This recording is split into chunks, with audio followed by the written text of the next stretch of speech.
Congruence and similarity, lesson number 5, question number 3. Proving the two triangles are congruent using triple S congruence test. Triple S side side side, तीनों की sides की length same होगी और इस base पे हमने ये प्रूफ करना है कि दोनों ट्राइंगल्स कॉन्ग्रेंट हैं।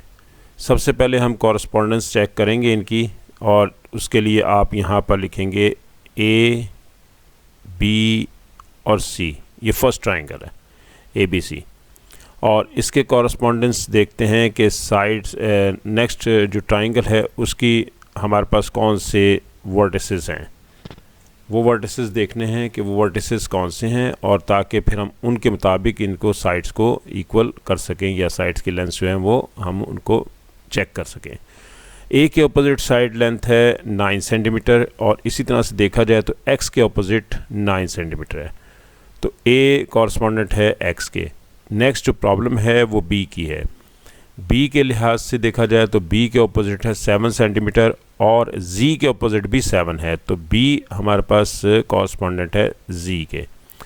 लास्ट रह गया वाई, तो एक्स जी वाई दूसरी ट्राइंगल होगी X Z Y in correspondence between A B C and triangle X Z Y. इन दोनों में हम देखते हैं कि क्या क्या सिमिलैरिटीज़ हैं, कौन कौन से डिस्टेंसेस सेम हैं, कौन कौन सी लेंथ सेम है।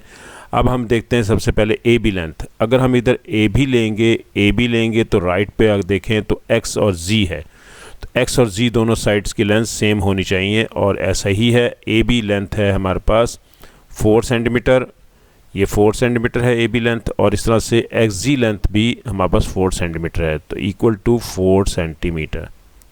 ये दोनों इक्वल हो गए।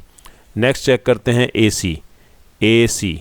अगर इसमें ए और सी है तो दूसरी ट्राइंगल में देखा जाए तो वो एक्स और वाई है, सेकंड ट्राइंगल में एक्स एंड वाई है। और अब देखते हैं कि ए सी और एक्स वाई दोनों सेम हैं या नहीं है। ए सी 7 सेंटीमीटर है, एक्स वाई भी 7 सेंटीमीटर है, दोनों इक्वल हो गए 7 सेंटीमीटर। इस तरह से बी सी हमारे पास है, हम यहाँ पर लिखते हैं पहले बी सी, और बी सी के कॉरस्पॉन्डेंट है हमारे पास जी वाई।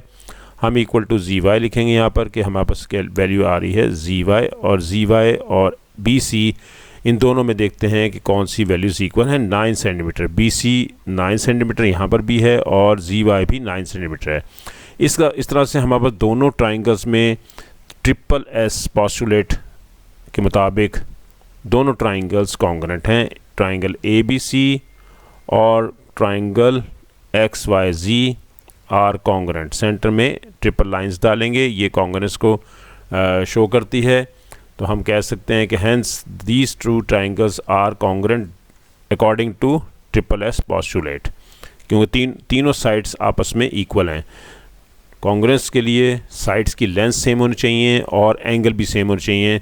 दोनों में से कोई एक भी सेम होगा तो वो कॉन्ग्रेंट ट्राइंगल्स कहलाएंगी। ये देखें, इस तरीके से हमने यहाँ पर आंसर निकाल लिया है, और ये आंसर था इसका। नेक्स्ट क्वेश्चन नंबर 4 है।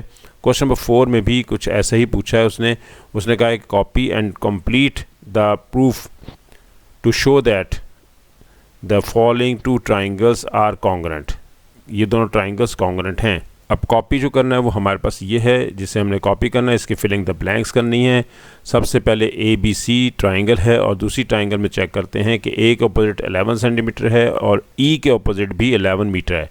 ए के अपोजिट 11 मीटर है, ई के अपोजिट भी 11 मीटर है, तो इसका मतलब ये हुआ कि ए कॉरस्पॉन्डेंट है हमारे पास ई के, ए ई के कॉरस्पॉन्डेंट है। बी हमारे पास है जिसके अपोजिट डबल डैश है, और एफ़ के अपोजिट भी डबल डैश है। डबल डैश दोनों की साइड्स हैं, तो इसका मतलब कि बी और हमारे पास कॉरस्पॉन्डेंट है एफ़ के। और लास्ट रह गया सी हमारे पास है डी के। सी के अपोजिट लेंथ 5 मीटर है, और डी के अपोजिट भी 5 मीटर्स है। हम यहाँ पर वैल्यूज़ लिखते हैं ए बी। अब अगर हम यहाँ से ए बी लेंगे तो राइट पे दूसरी ट्राइंगल में ई एफ लेना होगा। दोनों 5 मीटर्स हैं, इक्वल टू 5 मीटर्स, दोनों सेम हैं। और इस तरह से बी सी, अगर हम यहाँ से बी और सी लेंगे तो राइट पे हमें एफ डी लेना होगा, एफ डी। और देखते हैं कि बी सी में 11 मीटर्स है, तो एफ डी भी 11 मीटर्स ही होगा, एफ डी भी 11 मीटर्स ही है। इस तरह से लास्ट है ए सी इक्वल है हमारे पास, यहाँ से अगर हम ए और सी लेते हैं, ये देखें ये ए और सी लेते हैं, तो फिर यहाँ पर आपको ई और डी लेना होगा। ए सी और ई डी दोनों आपस में इक्वल हैं, दिस इज़ गिवन, क्योंकि डबल डैशेस हैं दोनों के, डबल डैश इसमें भी और डबल डैश दूसरे में भी, दोनों ट्राइंगल में डबल डैशेस हैं। ये दो डबल डैश का मतलब है these two sides are equal in length, ये दोनों लेंथ्स में इक्वल हैं और ये गिवन है हमारे पास। इस तरह से ये पोस्टुलेट हमारे पास, इस पोस्टुलेट के मुताबिक ट्राइंगल ए बी सी और जो ऊपर आपने जिसके कॉरस्पॉन्डेंस लिए थे पॉइंट्स, वही आपने ट्राइंगल लेनी है, ट्राइंगल ई एफ डी। और पोस्टुलेट क्या है कि ट्रिपल एस, इस रूल के मुताबिक तीनों साइड्स आपस में इक्वल हैं, इसलिए दोनों ट्राइंगल्स कॉन्ग्रुएंट हैं। कॉन्ग्रुएंट के लिए सिंबल हमारे पास सेंटर में ट्रिपल लाइंस आती हैं, ये ट्रिपल लाइंस हैं। और नेक्स्ट हमारे पास है S A S congruence test. Next test, second test है S A S, side angle side, एक की साइड और दूसरे की भी साइड, और एंगल इंक्लूडेड एंगल दोनों इक्वल होंगे तीनों हमारे पास, if two sides and in the included angle, यानी कि हमारे पास ये साइड है और ये साइड है और इनका इंक्लूडेड एंगल, ये एस ए एस सेम। इसी तरह से दूसरी ट्राइंगल में भी देखेंगे कि एस ए एस अगर वो सेम है तो फिर दोनों ट्राइंगल्स कॉन्ग्रुएंट होंगी। सेकंड टेस्ट ये है हमारे पास, क्वेश्चन ये है हमारे पास। इस क्वेश्चन में सबसे पहले दो ट्राइंगल्स हमारे पास मौजूद हैं, उसमें हमने देखना ये है कि हमारे पास कौन कौन से पॉइंट्स हैं वो कॉरस्पॉन्डेंट हैं पी क्यू आर। पहले आप ये लिखेंगे फर्स्ट में, और सेकंड में आपको इसी के मुताबिक अकॉर्डिंग टू दिस हम देखना होगा कि हमें कौन से पॉइंट्स लेने हैं। पी 40 डिग्री है, 40 डिग्री एंगल है, और जी भी 40 डिग्री है, तो पी और जी दोनों आपस में कॉन्ग्रुएंट हैं, कॉरस्पॉन्डेंट हैं। पी और जी ये हमारे पास कॉरस्पॉन्डेंट हैं। अब हम देखते हैं कि क्यू किसके कॉरस्पॉन्डेंट है। क्यू के अपोजिट है 12 मिलीमीटर, इस तरह से एच के अपोजिट भी 12 मिलीमीटर ही है, तो क्यू हमारे पास कॉरस्पॉन्डेंट होगा, उसकी कॉरस्पॉन्डेंस में देखते हैं एच को, और लास्ट आर रह गया, तो आर जो है वो हमारे पास एफ है। इस तरह से ये दो ट्राइंगल्स आ गई, in triangle P Q are and triangle G H F, ये अब ट्राइंगल सीक्वेंस बना हमारे पास। इन दोनों ट्राइंगल्स में देखते हैं हमारे पास क्या क्या है। सबसे पहले नंबर पर पी आर साइड है, पी आर साइड 12 मिलीमीटर है, और इसी तरह से पी आर अगर आप यहाँ से लेते हैं तो जी एफ यहाँ से लेना पड़ेगा। दोनों की लेंथ चेक करनी है, क्या ये दोनों लेंथ सेम हैं। जी एफ लेंथ भी 12 मीटर्स है, इसलिए 12 मिलीमीटर्स है, ये इक्वल कर देंगे हम। नेक्स्ट हमारे पास एंगल है क्यू पी आर। जो एंगल आपने लेना है उसको सेंटर में लेना होता है हमेशा, या तो आप लिखेंगे आर पी क्यू या फिर लिखेंगे क्यू पी आर। पी पे ये एंगल ले रहे हैं, अगर आपने क्यू पी आर लिया है तो इसी सीक्वेंस के मुताबिक राइट पे भी देखना है अपने क्यू पी आर का मतलब है कि H G F, angle H G F, और ये दोनों एंगल्स सेम हैं 40 डिग्री। ये जी पे एंगल देखें 40 डिग्री और पी पे एंगल भी 40 डिग्री, दोनों एंगल्स भी सेम हो गए। अब लास्ट है साइड 9 mm वाला, हम देखते हैं कि पी क्यू साइड, और यहाँ अगर आप पी क्यू लेते हैं तो राइट साइड पे आप लेंगे G H is equal to G H which is equal to 9 mm। इसके मुताबिक दोनों ट्राइंगल्स हमारे पास कॉन्ग्रुएंट हो गई।